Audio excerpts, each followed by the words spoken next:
বিমান দুর্ঘটনায় সন্তান হারানো পরিবারগুলো আজও ন্যায় বিচার আর জবাবদিহিতার জন্য ঘুরে বেড়াচ্ছে। প্রতিশ্রুতির পরও কর্তৃপক্ষ নেয়নি কোনো পদক্ষেপ।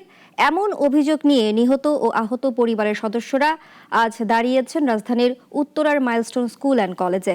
তবে স্কুল কর্তৃপক্ষ তাদের স্মারকলিপি গ্রহণ করেনি। মাসুদ পারভেজের তথ্য চিত্রে জানাচ্ছেন জিহাদুল ইসলাম।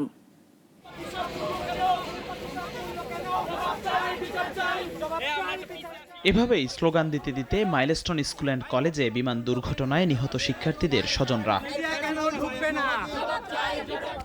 প্রায় 1 ঘন্টা ধরে সেমিনার কক্ষে বসে থেকেও কলেজ কর্তৃপক্ষের কাউকেই পাননি তারা। পরিবারের অভিযোগ, প্রিন্সিপাল নিজে ভবনে থাকলেও দেখা না করে বেরিয়ে যান কলেজ থেকে। 72 ঘন্টার আলটিমেটামও দিলাম, কিন্তু স্কুল কর্তৃপক্ষ কিংবা সরকার এখনো আমাদের এই বিষয়ে কোনো রকমের যোগাযোগ আমাদের এই বিষয়টা তারা কোনো আমলেই নিচ্ছে না। উনি আমাদের সাথে কথা বলবেন টেবিলে বসে, বলছি শুধু ফুটেজটা নিয়ে চলে যাবে, মিডিয়া তো আমাদের আলোচনা শুনবে না।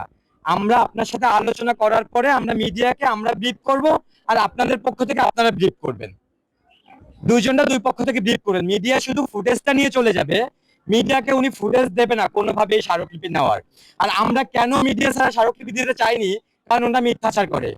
অভিভাবকদের অভিযোগ, 72 ঘন্টার আলটিমেটাম উপেক্ষা করেই মাইলস্টোন মিথ্যাচার করছে গণমাধ্যমে আর সামাজিক যোগাযোগ মাধ্যমে অপপ্রচারও চালাচ্ছে নিহত পরিবারগুলোর বিরুদ্ধে। গেল 21 জুলাই উত্তরা দিয়াবাড়িতে ঘটে যাওয়া ভয়াবহ বিমান দুর্ঘটনায় মাইলস্টোন স্কুলের শিক্ষার্থী, অভিভাবক ও আয়াসহ নিহত হয়েছেন 34 জন। এদিকে প্রতিশ্রুতি দিলেও নিহত আর আহত পরিবারের পাশে দাঁড়ায়নি মাইলস্টোন কর্তৃপক্ষ।